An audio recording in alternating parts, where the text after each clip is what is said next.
well, it has come down, not beginning. We are concerned about that, but we hope that the same through resilience we'll be able to go through this and come back to better days for us cocoa farmers. Are there cocoa farmers in here? Not cocoa sellers.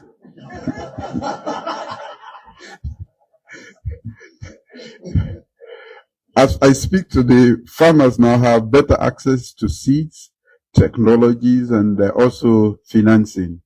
I have gone around some of the facilities we've created, My 91, Rukupru. These are impressive actions taken to actually provide the fundamentals for a successful transformation. And again, I want to thank all of you. We have started on the right footing, and we should continue to work very hard. Slightly, I was very impressed with what they have started to do. The seed lab in My 91, and I know that quite a lot is going on in Jala too. So we may be slow, but this has not been happening, and we've given it that forward momentum. So we should just continue. Private sector participation is also expanding with growing investment in poultry production and interest in large-scale rice and agribusiness development is also notable. This juncture, I don't have a lot of women here, but I want to say thank you to the women of this country. Not that the men are not responding, but the women are responding more to this. And I'm really impressed. So I don't like women for nothing. I like them for the fact that they respond to national cause. When you go around, young women, ones that are still in school are even involved in some form of agriculture. And of course, I was in Mayamba the other time. I saw Julius and others doing quite a lot. And that is what we need to do. You know, the message about food production falls flat if we only talk and we don't practice it. Because we have always portrayed a farmer as this haggard-looking old man with torn, trousers and what with a cutlass or a machete. But I'm beginning to see young people, and that's why I'm never ashamed to go to the bush myself and be involved in all of this. We have to lead by example. Let them see us, the so-called elites, if we are elites, lead this process, and the others will follow without hesitation or stigma. And we have to change that. And I have come across a few people who are doing it, and I have always encouraged the Minister of Agriculture as agriculture is technical. Don't let them get frustrated. Provide the technical support to them as quickly as possible before they fall, they drop out of it, because it can be a little expensive. And without technical backstopping, you could fall off the radar, and that will affect the mood that I want us to create. 2026 must be a year of action for Feed Salone. We've been talking, and now with some of the pillars supporting this transformation almost ready, we should start to show to the world and to Sierra Leone. Many people who are in the city say, you be say they provide rice, where the rest, and I make we stabilize the price of rice for, so they're going to eat while we work. The farmers, and by the time they wake up one day, they will tell them that the bill for importation of rice is way down there, and we'll be creating or keeping the money in here. The next phase of Feed Salone must focus firmly on implementation, therefore. We've been talking, we've been planning, And I have confessed elsewhere that when I actually decided that we should embark on agriculture at the scale at which we are doing it, I did not realize that it needs a lot of infrastructure. So agriculture, I was discussing with some of my partners, our partners out there, the prerequisite is actually infrastructure before you get started. I didn't know, I thought it was about production. But even if we are to produce all the rice we can feed on in this country, we need to keep it somewhere. We need to process it, and we need to move it from the farms to the market. And most of these facilities are not there. So people don't understand the challenges we have faced in getting started. They thought that from year one we produce enough rice for everybody. Without tractors, without the inputs, without quality seeds, without the milling facilities, without the increase in the land under cultivation. So in the coming months, several key infrastructure projects will be completed, including bridges and feeder roads that will connect farmers more efficiently to markets. That is a very encouraging development. We must also expect significant progress in the development of our rice clusters, particularly in Tomabom, where irrigation works are nearing completion, and Bundapi. These are interesting, and because a lot of people don't know that until we are able to fix these infrastructural gaps, we cannot embark on effective production. These clusters represent a new commercial model where irrigation, mechanization, milling, storage, and market access operates together to create scale and competitiveness.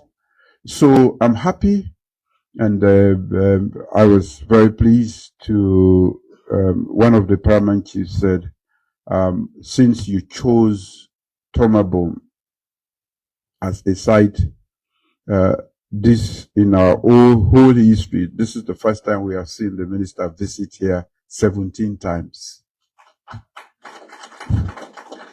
So of all the ministers of agriculture, he's the one who has visited the site 17 times. I don't know if he's been counting himself, but that is what one of the chiefs told me.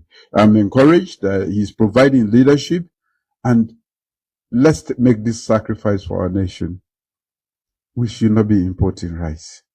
We should not be importing onion.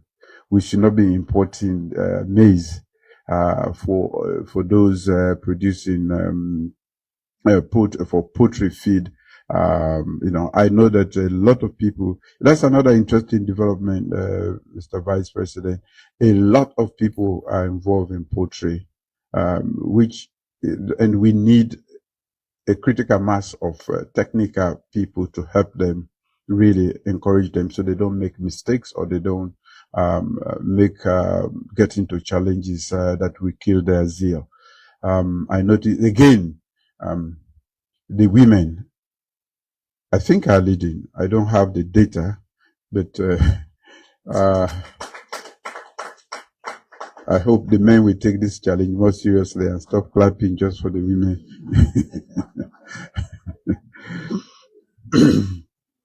The government must continue to provide the public goods and the enabling investment atmosphere so that they grow.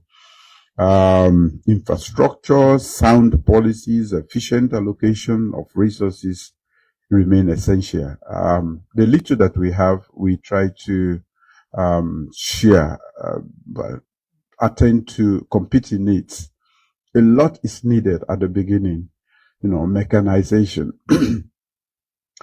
Most times we invest, and I know around rice harvest, that is when we start to run helter-skelter for harvesters. We don't have them. A lot of people want to do maize on a bigger scale, but then they need planters are also harvesters. So those are the things that I think we'll have to look at, especially for the groups that we had created, the machine rings that we had created. That was a disappointment.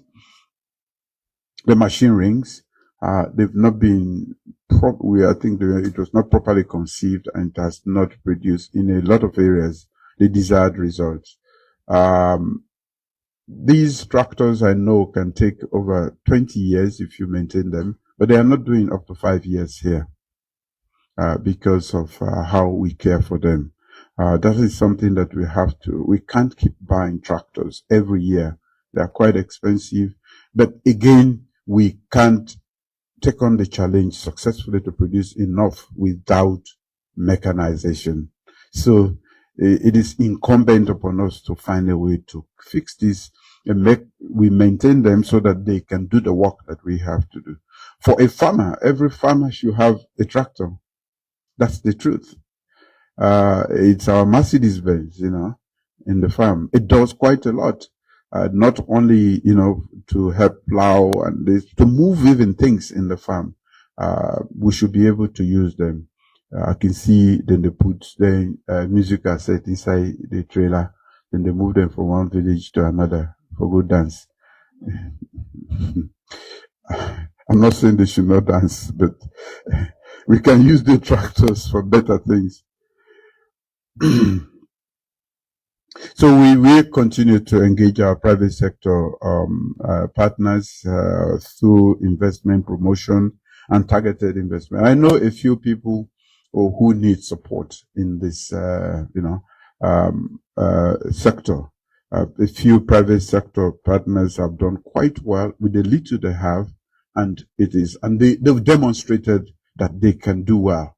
So we need now as government to link them up with friendly capital that is sensitive to the needs of agriculture, as I've always said.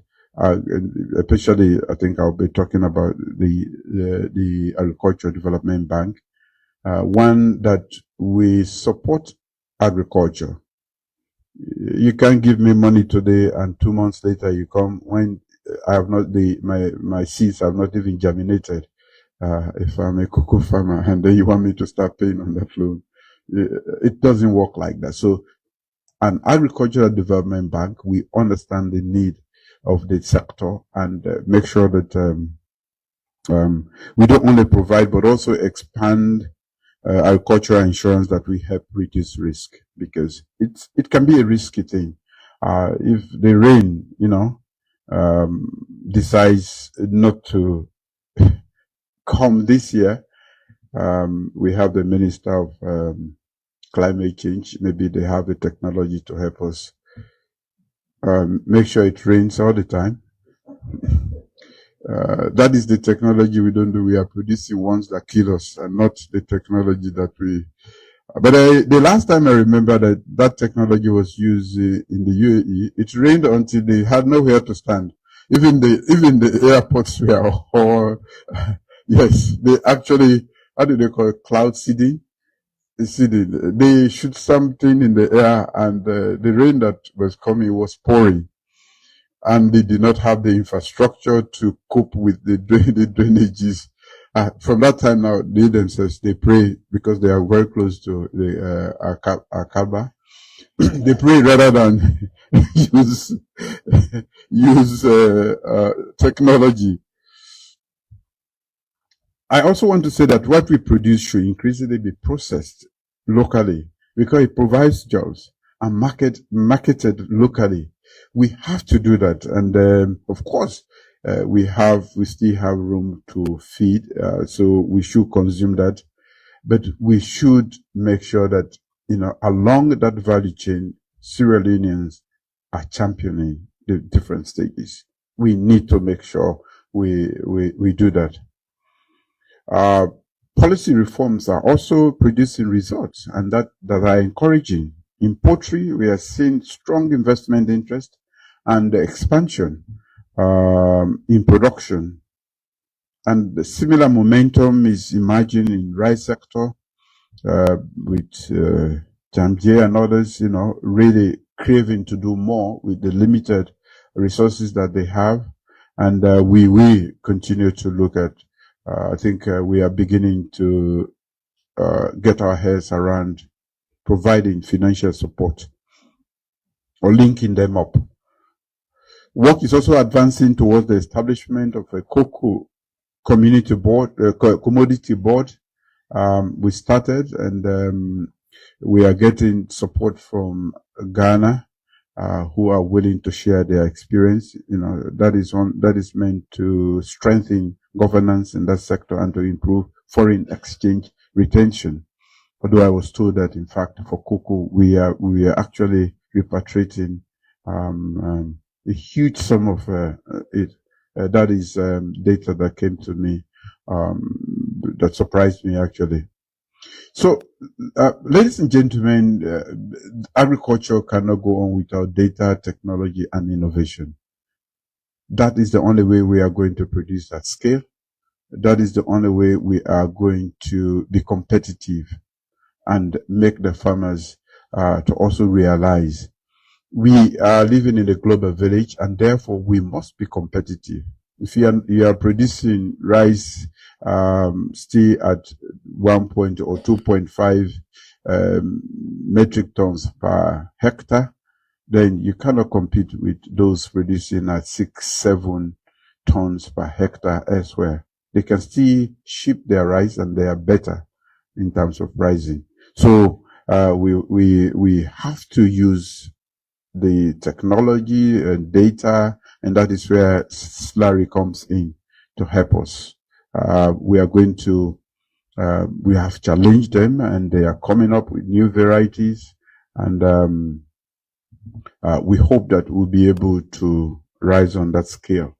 Research institutions, especially Slurry, must continue delivering improved seeds, varieties, and also innovations that increase productivity and resilience. Resilience is very important. With climate change, we have to have seeds that can withstand the changing weather conditions. We must also ensure that these technologies reach the farmers. We shouldn't keep them here as secrets and that means we have to find a way to make them available and affordable to our farmers. So I want to say thank you for the soil mapping which has been done. Digital platforms and annual production surveys will help us also to plan more effectively and measure the impact of our policies. I know we have a soil survey national data now. So how do we make this available? I still see people just scraping the land and without doing a check of what is needed in the soil there, or lacking in the soil there. They just plow and put the thing. Then you see it coming up with yellow leaves, not producing anything at all. And so we must empower the youth and women, because they remain priority, in my opinion. And I think it's true that we should give them the support.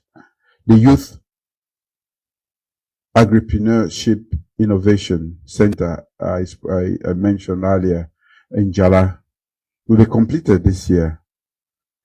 We have to teach them to be able to do business in agriculture. There are various aspects, not just the production, but also in the what is done in terms of value throughout the value chain. We will also continue working closely with development partners and investors who share our vision for transforming our agricultural sector. So a lot of people just want to come for our minerals. Sometimes they come for the critical minerals too. We should tell them agriculture is a critical activity and encourage them to be engaged, because for us at this point in time, agriculture is more critical, and we have to lure them to move towards that. So, to ensure that Feed Salone delivers measurable results, this council must track the progress against clear priorities over the next 2 years. And this is why we are meeting today. And I want us to sharpen our skills to be able to do that. Our focus should be to increase national rice production significantly now that we have some of the building blocks in place, the pillars I spoke about. Reduce Sierra Leone's food import bill, as I mentioned earlier. Expand irrigated farmlands across priority agricultural zones that we have identified already. Strengthen farmer cooperatives nationwide. That is working for a lot of around the world, but I see the lack of it here. We are renowned for not working together. In agriculture, working together is very, very important and can help us. So the other thing is we have to mobilize greater private sector investment in agriculture and agro-processing, because we want to be able to process it here and get the employment and the value addition. We have to increase local processing of rice, cocoa, cassava, poultry, and fisheries products. We also have to create large-scale employment opportunities for young people and young women in agribusiness. Expand aquaculture and fisheries production. A few people are also latching on to this, and we should support them. They can lose a whole batch if it is not well done, and I don't want to see young people, getting discouraged because they lose their whole fish stock as a result of problems, and that goes even for poultry. So again, the technologies and everything that we do, including seeds and modern farming technologies, must be available. We must strengthen agricultural production, data, and monitoring system. That is important for us. I don't know how well agriculture, the Ministry of Agriculture, is equipped to do that. These priorities will guide the work of this council and ensure that Feed Salone remains focused on delivery and results. We should make sure this works. This is a governing council for the success of the agricultural transformation that we have embarked on. So I expect every ministry and institution represented here today, including agriculture, finance, trade, fisheries, and is fishery represented? Somebody else could have come. And our research institutions such as Larry to align their work fully with the implementation of Feed Salone. The targets we have outlined today are not aspirational. They are national priorities that require coordinated action and measurable results. So I want to encourage us to pay attention. Let us move forward with urgency, remove obstacles where obstacles present themselves or where some people put it. We don't only remove the obstacles, we remove those who put them, and ensure that Feed Salone delivers real benefit for the people of Sierra Leone. In terms of accountability framework, Feed Salone must remain a whole of government effort. It is not agriculture alone. We have to fix roads. We have to bring electricity to where agriculture is being done.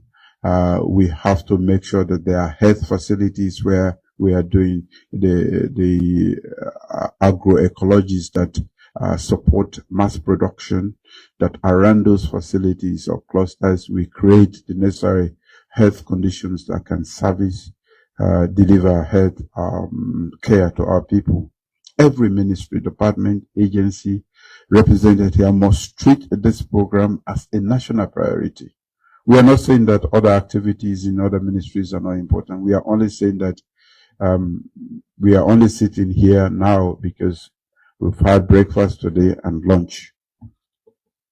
That is food. And of course, I recognize that some people are fasting. For some of us who have not fasted, we hope that they will pray for us.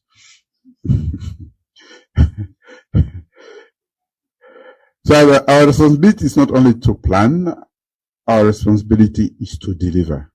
This council will continue reviewing the progress regularly to ensure that Feed Salone produces tangible benefits for farmers and for this country. Feed Salone is about building a Sierra Leone that can increasingly feed itself, create jobs for its people, and strengthen rural livelihood. More food grown by Sierra Leonean farmers must reach Sierra Leonean markets and households. So we have been talking quite a lot. This is 2026. I want to remind us that it's the year of delivery, and we have to accelerate that delivery for agricultural transformation, because the future of Sierra Leone must be built not on what we import, but what we can grow, produce, build with our own hands. And we seated here have been selected meticulously to provide a governing structure that we make sure that we realize all of these benefits. With that, I thank you, and want to say thank you to all of us who pay special attention. This is about changing the narrative. This is about changing the future. And this is about actually sustainable development that we deliver this nation. Thank you.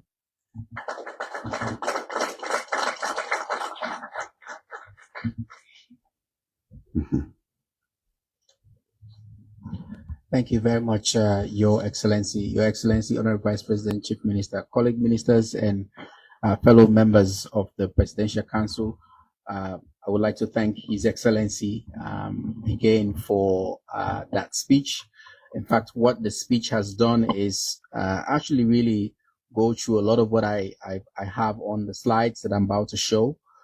So I'll go through this quickly, because what I would want to propose, with His Excellency's permission, really is to look at 2026 critically, what we can do to accelerate this, but also look at it also in the context of what's going on. We want to pray that it ends and that we are not impacted a lot at this global crisis, but we also want to prepare. And I think I wanted to use this platform today to generate some discussions and actions that we can take in that regard. So I'll go very quickly, because His Excellency has actually done an amazing job in laying out what we've done so far. I'll just gloss over that very quickly. And then for what we have in 2026, what we plan to do, and then to tee up the discussion about how we can really prepare ourselves very well. All right, next slide. Just keep going. Next slide. All right. Apologies if not everybody has the slides printed, but I will speak through what we have. Like His Excellency said, we're now in the third full year of Feed Salone, where we have a full planting season. We count for us in seasons. And we've done quite a lot, and His Excellency has highlighted those very well. What I want to do is I picked out a few by the way, we've also produced a second year report that we produced in October that has captured in detail what we've done in the second year. Some of those numbers are now updated because we finished the season. We've conducted our annual survey of yield and production, and that sort of helps to fill that gap as well. But I've highlighted a number of just key areas that we care about when it comes to some of it that we care about when it comes to how we measure success in Feed Salone. Food availability and affordability is one key area. And for us, when you talk to the Ministry of Finance, they will tell you inflation has gone down, and what's driving that is the price of food that is going down. And we don't have a food shortage. And a lot of that is, yes, imported rice price has been going down, but the local rice is also tracking that very well. In fact, we just finished some analysis, and we can see in Cambia, local rice price and imported rice price are exactly the same. In Freetown, there's a big gap, less so in Bo, a little bit more in Makeni as well. But you can see that actually that gap is closing, which is very interesting for me as a lesson for how the market or the actors here are responding to what's going on. And so on that front, big gains year on year, reduction in inflation and food availability and the price going down. WFP measures food insecurity and severe food insecurity, which actually closely tracks the availability of this food. They have food insecurity, severe food security. Food insecurity looks at, okay, do you have enough money to buy, and all these other things. But the severe one really looks at, is it there? And that number dropped from this is actually 2024, from 28% to 13% in 2025. We didn't do that; they did that. So there are real numbers that we're seeing. And if you go across around as well, you can see that people have rice. I know lots of people who've harvested rice that is just there. They're milling them bag by bag. We want them to mill all of it and push it out.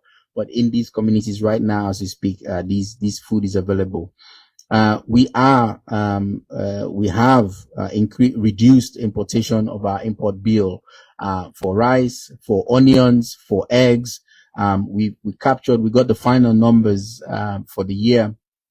When we did our report, it was October, but for the year from BSL, we just got those in and if I can just pull that out and just show folks, for 2025, we ended up importing $160.3 million in rice. It was about 159.8, so slight less than 100,000 bump, but that's even in the face where we had this policy that encouraged a lot of importation of rice, but still, because we held at 5%, but still, not a big dip in that regard.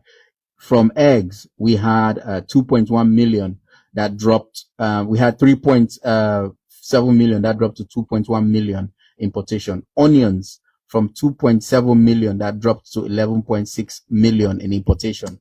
So these are the numbers that we're tracking. These are the things that we want to see. That's the direction we're headed.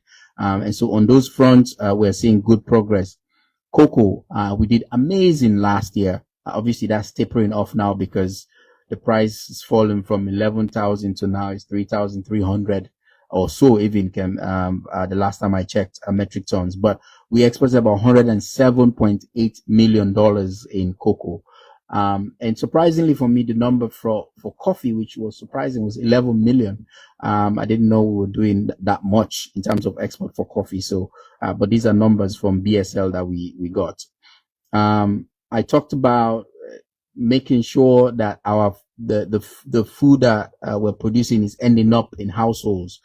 The BFP, which is the biggest feeder that we had, as school feeding institution, dropped drastically from 90% of imported rice to about 60% last year because of our direct intervention. We use SLPMC. Right now, as we speak, we have 9,000 bags of rice in a grain reserve in Cambia as we speak. It's there, and we're glad we actually have it as a reserve, and we want to build on it in the face of what's happening. We have increased productivity. We also increased yield. With that, our final data, which we're validating, indicates that, marginal gain. It's really hard to increase yield drastically, but we were at 2.1 metric tons per hectare for rice. We're now at 2.37 metric tons. Small gains. We're going in the right direction as well. We have put new seeds out, new technologies out for smallholder farmers. And we are now working very hard to multiply those and hand it to them. We extended credits close to $225 million, both BSL, the World Bank, and the EU money, and the new EU money that we made available to private sector that can get as high as 1 million, or you can get as low as 50,000. But also Apex Bank, which can give people $20, $50 for seats in these communities. Private sector. One of the key ways we think Feed Salone can be regarded as a success is if we see the number of private sector that are coming into the space across value chain. So rice, cassava, onions, poultry, and we are seeing those every day. And this is partly based on the president's call, some of them, others responding to policy and funding that we put in the space that they can attract. We have pushed big on innovation, those systems. The swell study that we've done, first it was done on paper, they wrote the report.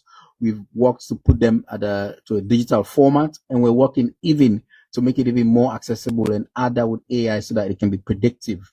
And that's the work we're doing with Slurry and IITA. We have, the president talked about the new seeds lab, which is a wonderful facility that allows us to really test our seeds, all sorts. And on the seed front, for the past 3-4 years now, we have not imported seeds into this country because we have built a seed system from slurry all the way to the guys that multiply seeds and give to smallholder farmers. Next slide. This is just focusing on rice. Again, our annual, I pushed my team, and we started last year, that we have to be the authority when it comes to production and yield survey. We have to do an annual one every year. We did one last year. This is one we're yet to validate, but this is preliminary results we're getting from it. And we're highlighting rice here. There's a slight nudge up in rice self-sufficiency from 72 to 73%. Slight increase, 4% increase in the area under cultivation, and I just mentioned the yield from 2.18 to 2.37. An area cultivated, not a big jump, but what we saw in the analysis are actually people are moving a lot because we had this campaign to go to the inland valley swamp, that we are seeing that happening, and that really contributed to some of what we're doing. And we're excited. There's a new project with environment that is really going to help us do quite a lot around these protected forest areas where inland valley swamp cultivation can be a big thing that we can do. Next slide. Again, part of, now this doesn't show up necessarily immediately on the tables of people, but these are some of the grunt work that we realize into projects, into programs that land. So I keep going back to this every time we make a presentation. His Excellency went and secured pledges. We are doing that hard work to translate those pledges into action. Last week, we were negotiating with African Development Bank for this $75 million OPEC fund that will go into another level in Cambia, and the same clusters that we have in Bont and Pujon will have in Cambia, Putloko, and Tonkolili areas. $75 million negotiated. It's waiting to come to finance. We're in conversation with the World Bank to prepare a new project on our cash crops, cocoa, which they are very keen on, cassava, rice, and cashew. We're pushing them to add cashew to it. So a lot of work that we had done last year that is yielding results. Next slide. This is just a pictorial sort of image of some of the things. Just 2 weeks ago, I was at Newton Poultry, the guys that are doing the first mechanized poultry that I've seen actually laying eggs. They've started, the eggs are now laying, they were pushing out 22,000 eggs a day. And then I was there that week before, and then another group came to me. They said, oh, in May or June, we will have 35,000 eggs a day. And Deputy Minister of Mines says, I have a group, we're working on 100,000 eggs a day. So it's super exciting, that space where a lot of people come in. Of course, the bottleneck is feed. They want maize, they want the feed. For now, they're all importing their feed in, and they're quickly scrambling, and we're helping them. And this is part of our key priority areas for the year, to help maize feed production and make that available to them. But with mechanization, these are all private sector actors that I'm showing images of them doing work.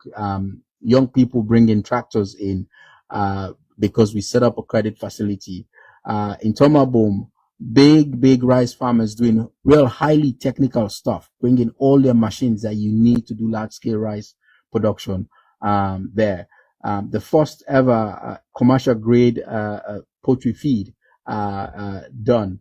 Tivami, a young lady in Pujon and Bo districts, her rice is in supermarkets across moving it. Vegetables, young lady, women in Jala, in Senel, have that are pushing. So we feel very good about where we are, Your Excellency, and we hear the caution that we want to support these people, the technical advice, and make sure we don't discourage them, and we're doing just that. Next slide. So again, I just mentioned these two over there. This is in Tomabom. Like I said, large scale rice production happening, mechanized fully. These guys are using drones. They measure their cost savings using drones versus sprayers, measure their yields. They got about 3.8 to 4 metric tons per hectare. They had a problem with pesticide. Not pesticides, herbicides. The weeds there are so much that they didn't anticipate that, and what they had didn't work. So they were anticipating 5, 6, but they got about 3 point something. This year they measured. But they were, when I was in Tomabom earlier in February, they were well gone in their plowing, and they are, when you see it, they're serious. They have these machines that sort of comb the soil to make it really ready for the rice to receive the rice seeds in there. I'll show images. That's happening there. And they jump from 600 to 2,000 that are doing this year just by themselves. And they're bringing their rice mill, and they're going to process rice that they produce this year and put to the market. Our conversation with them is we want the rice to come from there to Freetown so people can see it. I just talked about the poultry, really amazing space. They did it all by themselves. They've applied to get the credit facility that we put up in BSL. And they like that we have the import duty. They are one of the biggest importers of eggs themselves, these guys. So they really want to mimic the PC and some model where they import in, but then they are stepping in now to replace some of that. So we're very happy about that. Next slide. So we talked about onions that is available and cheaper. Talked about those rice in there that's in Cambia. It's still in good shape. We sent Standards Bureau to go check. It's still there. That is in storage, that is forming part of our grain reserve system that we're building.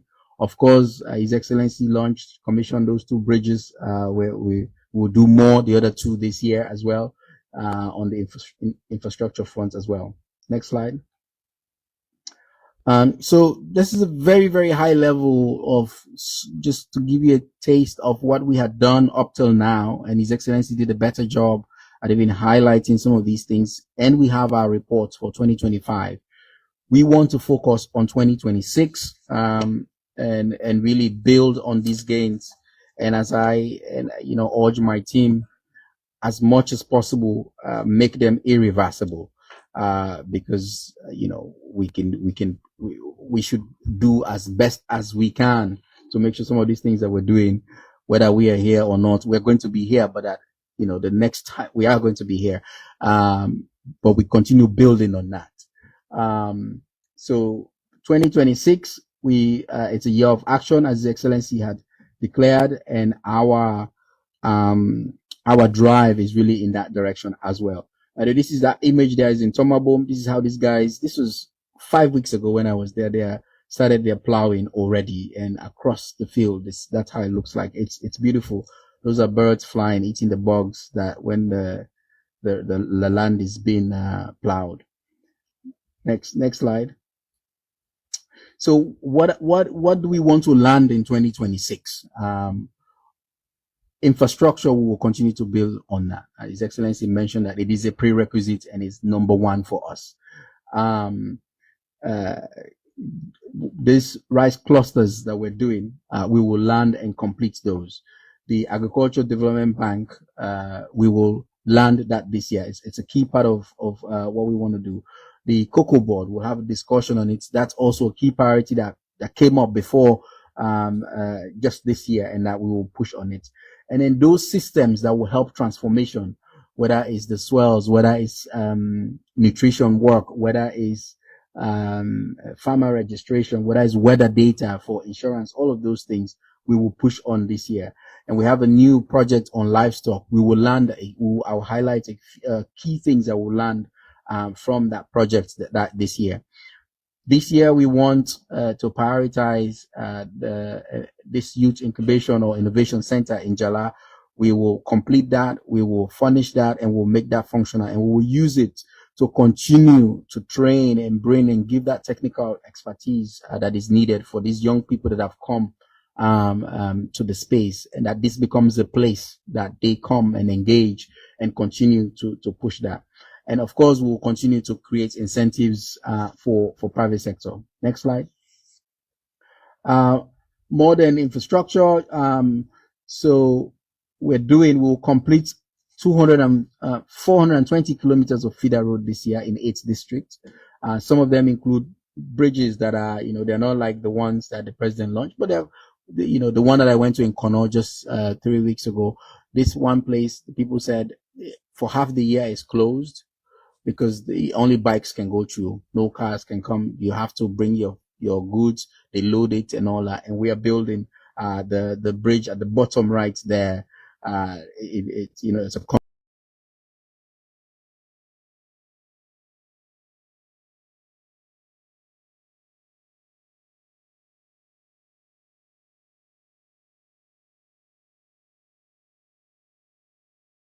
a cut off, but there's a lot of agricultural work going. So we have this all over the country in 8 districts that we're doing. Of course, we'll complete the 2 bridges in Manoa and Tompare. I'll come back with a time for His Excellency for commissioning those as well. We're hoping for Ramadan to finish, but certainly before the rains, we should be able to land those. So in addition to feeder roads, we also have things we're calling farm tracks. These are smaller roads that are leading to some of these clusters that we have that we'll invest in as well. Next slide. I talked about the rice clusters, which is the top picture on the screen. These clusters have, and where they are located, in the one in Bondapi is actually just outside the markets in Bondapi. And we actually think, because the markets in Bondapi is makeshift, they have these wood things, and it's periodic, they come and go. But it's less than half a kilometer from this. And we want to make it such that we can encourage people to use this space. But this has storage facility there.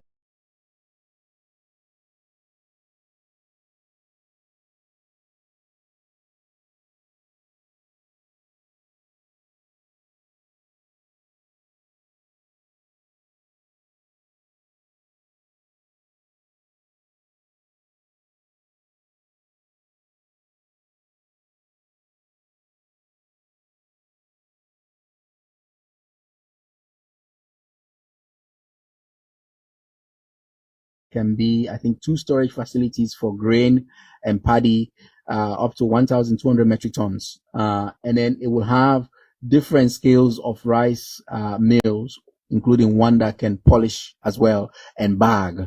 And it's just going to provide a lot of job opportunities for young people already in the construction that in these places is young people from those areas that are being employed.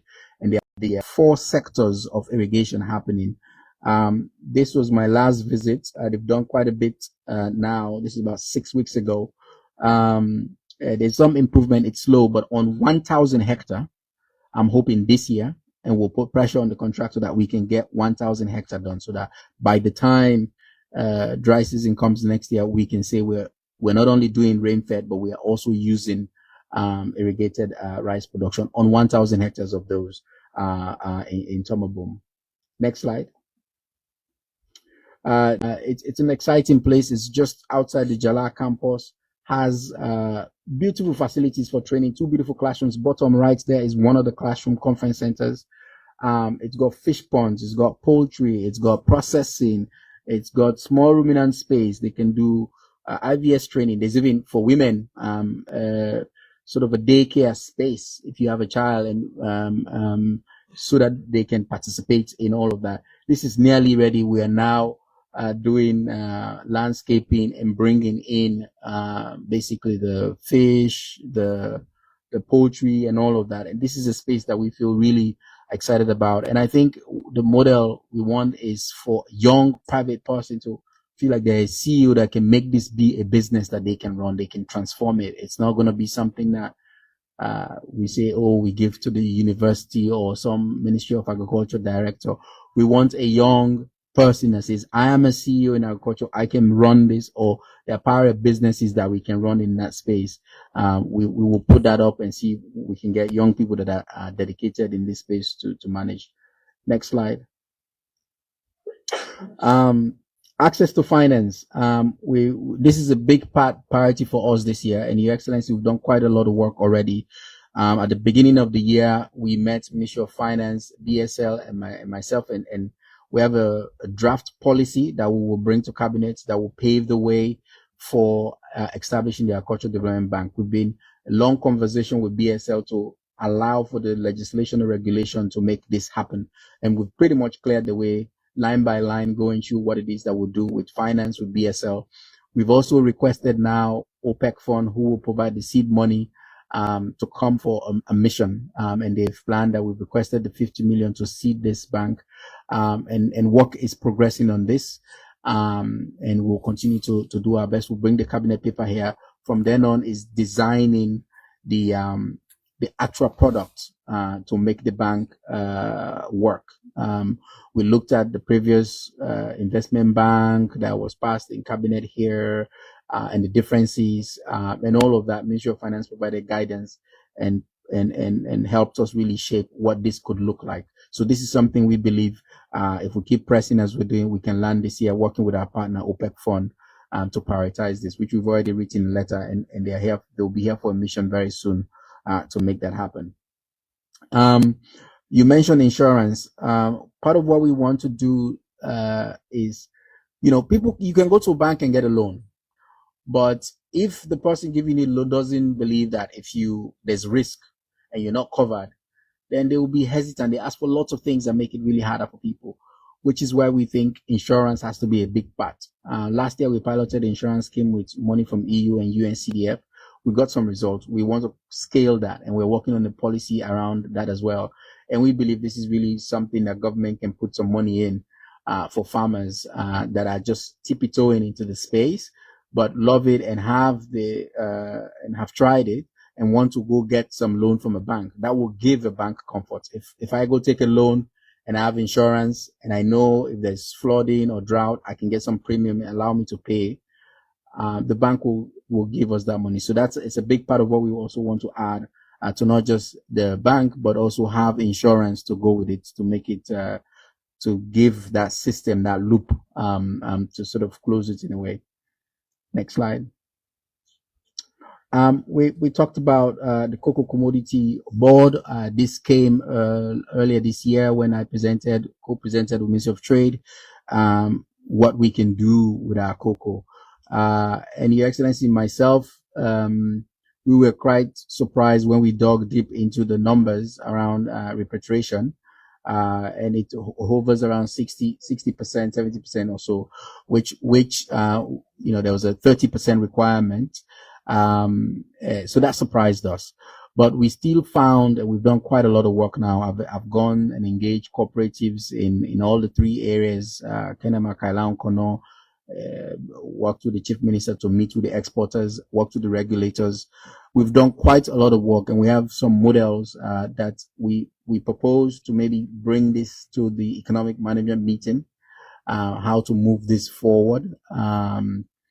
Of course, the cocoa market is not in a great place now. So that's the backdrop of this happening. But we've done quite a lot of work. We've learned a number of things. We still think it's a smart and sensible policy for us. It's how we go about implementing it that we have to. So we will come back with the Minister of Trade, with the Chief Minister to the maybe economic management with a model that will have implications for finance and how this actually happens going forward. But it's a priority that we will take on this year as well. Next slide. So the other thing we're doing, as we're doing all these other things, we will continue to build these systems because some of them are intangible, but they are so crucial to making sure we continue to sustain those gains that we're making. And in that regard, Slurry is a big partner when it comes to seeds, when it comes to pushing those varieties that you released. They were released. We're now doing in Jala quickly using irrigation to multiply them. The first level, multiply them again in the rains, so that we can give some out to farmers. So we have two. In Jala, there's irrigation for about 7 hectares that the Chinese left with us, and we're using it to multiply those varieties. And 7 hectares can give you a lot of rice for seed production, and then we multiply again in the rains, and we can do that. So that's a key work we're doing with Slurry, IIT, and others. Nutrition is a big work that we're pushing as well. The nutrition people, I am one of them. This is true. They said we should change it from feed and nourish salone. And it's true, we should, because it's not just calories, stunting and micronutrient deficiencies. These are all things that if we focus on what we produce, how we produce, and how we prepare our food can be a big part of it. So that's a priority. We're working with Slurry. They're doing a study to understand what is the composition of our food system, what are the diets and nutrients that we are missing, and if we have to have an intervention, what kind of things can we push? Because we know if we require, 40 grams of protein per adult, but we found out that we're only eating 15 or 8, same for other micronutrients. What can we do as a production system to be able to support that? So that study we're looking forward to very much to come to allow us to be informed about what we push on that front. We're extension work. We're working closely those new varieties that are coming out, farmer field schools, the technology parks that are being built. We're bringing we've expanded. There was one in the road to McKinney. We brought one there's one in Kenema and the one just after Jala. I don't know, Your Excellency, if you've seen on the road, the Slurry has this fertilizer trial sites that they have across that we're really using to understand our swells and to provide advice in situ in those areas. So those are systemic things that we're going to move. Working with the weather folks, we're also collecting weather data and giving it out to farmers in text messages, informing them about when to expect rainfall, all of that. These are things that help the system as well. Next slide. So yeah, I think I've talked a lot about these. Yes, we in this cabinet, Your Excellency, you instructed that we have to enhance coordination and to be able to track better outside of MAF, to have the Agricultural Transformation Agency. We have since moved on that. We're working with the AG's office now to set up that regulation that will allow for the agency to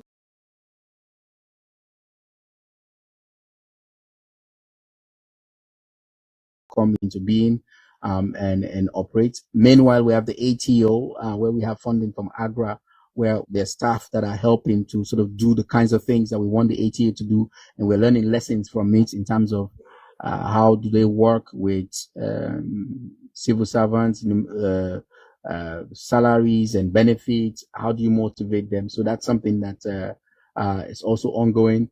I've talked about our MAF, the data system. Every day we push, we did an exercise where we did a theory of change and mapped out all the indicators, both outcome level, output level, that we want to track. I don't have it here in an annex. I could, but that's something that guides the kinds of information that we want to collect, down to fertilizer usage, how much area for mechanization, nutrition, lots of these kinds of things that add up, and we're collecting that data. And we're collecting it also with our annual production and yield survey, as I mentioned. This is something we have not done, but I've insisted that we do it. And for all our key crops, and we do it when people are expecting it, we bring experts in. This time when we were doing it, we brought folks from Sierra Leone, finance, all the other technical people that can come to bear on that. And we're just about to validate and release that as well. So on data, I feel very good with where we are, with the improvements that we're making. Of course, we can always improve on that as well. The swell system, we're upgrading that to make it AI enabled. It's there. You can go to a website. You can look at chiefdoms and the characteristics of their swells. We're making it finer. The grid radius that was used to collect this data was 10 kilometer by 10 kilometer. That's broad. But if you feed that into AI, it can give you even 30 meter by 30 meter, which is what's preferred. And that's what we're doing now with IITA and Slurry. We're using a number of technologies for extension. The radio that you launched in Cambia is live.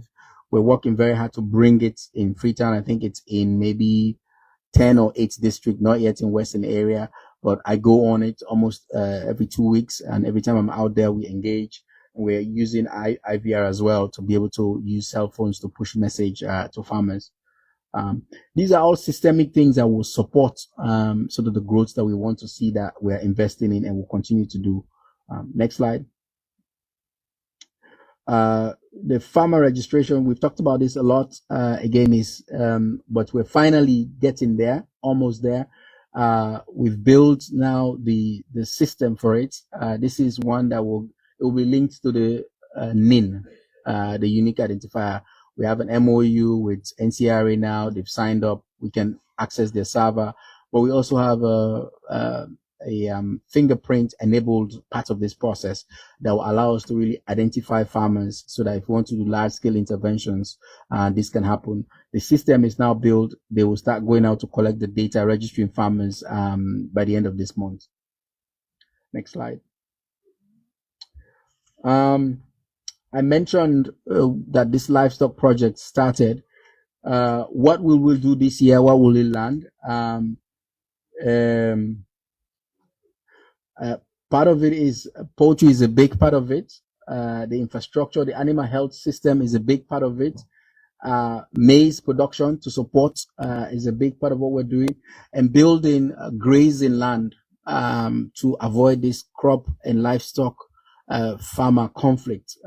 There are some areas identified that we think for the first year of this project, these are priority areas that priority things. If we do, we begin to show visibility and impact of the project straight away. And so this is what we've pushed. We would encourage.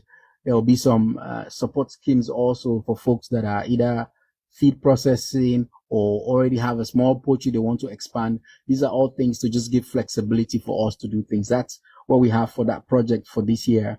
Those are the key high level things that we want to push. There'll be a lot of emphasis on women on this one. When it comes to the poultry, there's a category where we're supporting them as well in this, and building that infrastructure, whether is like I said, vaccine, vet centers, vet clinics across 6 in the district, where you can have, I'm told there's not a credible vet clinic, maybe but 1.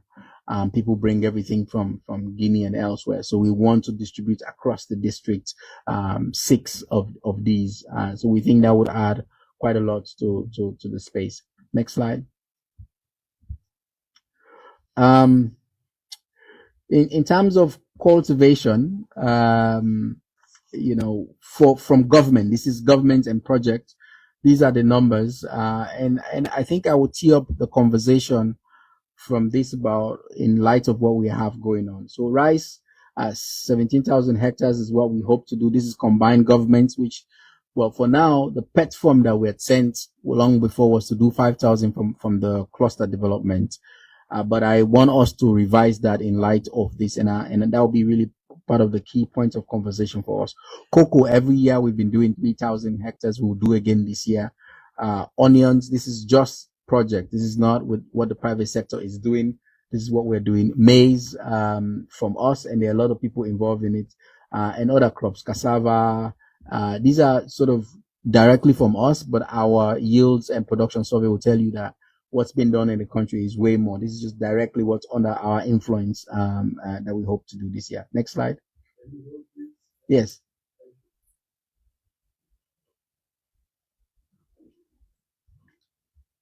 we can make the slides available. Okay. All right. Next slide. This is small. What we've done, and maybe I'll begin to tee up the discussion. So before this conflict, we had started working on this for a while. I think there's an opportunity for us, given that these two clusters in Tomabom and Bondapi are coming up. And I haven't mentioned this will come up. We have 40 new tractors that are being, actually, as we speak, moved from the port now. We have 8 between Tomabom and Bondapi, powerful rice mills, and we have the land there. And we have a scenario where we could really deploy those to produce quite a lot and try to buffer any potential as much as we can in light of what we're doing. So we had planned to say, let's do 5,000 from government, and we've done the math, and that's what it is. But I want to put, and curious to hear from the council, we should probably triple or more than double this in light of what's going on and given the opportunities that we have. Of course, we already seen fertilizer prices go up. So we should, I know we had asked some of the questions I wanted to tee up, and I'll bring it up now. We've stayed away largely from bringing fertilizer in. We make the private sector do it, but they may be crunched. There's room, there's space for government to say, let's bring large scale fertilizer in now and give it to the private sector. This is an opportunity to do that. There's also opportunity for us to go big on our own production, given that we actually have these mills, these storage facilities now that we can do. And with the 40 tractors, the lessons from the previous ones, we won't repeat those mistakes. So for me, these are 3 key things for 2026. And by the way, the rice we grow in 2026, we harvest early 2027, bag and begin to put in the market. And we don't want these infrastructure to be white elephants. So part of our thinking is to concentrate in where we have these processing facilities, where we have this land to be able to do that. And we want to come back and revise. We had already requested to finance, but we want to go back on that and revise. Next slide. So I've talked about this, the 40 tractors. By the way, the only thing I'll add is we are working very closely with the military and the correctional services. They are doing just themselves 6,000 hectares of rice this year, the military. Correctional services, they are poised to also do more. They did some. And so part of some of this tractor we think we can give to them as a plan in addition to deploying them in these areas. Next slide.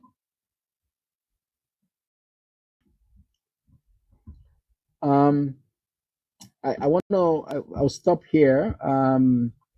These are just, as I've already said, there's a crisis going on. We have an opportunity that it happened at the beginning of our planting season. We have the good fortune of having 40 tractors. We have rice mills that are being finished, that will be finished this year. The land is there. We think we can go big. We think we can bring inputs in. We know we don't want private sector or government to, but we can to step in. But this is there's a good reason to do that now and go big. The cocoa reform sector is going to take some resources. So these are all things that we would need to be able to drive this process. Next slide. What's on the next slide? Thank you very much for the attention, but we wanted to tee up these discussion points for the council. Thank you very much.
For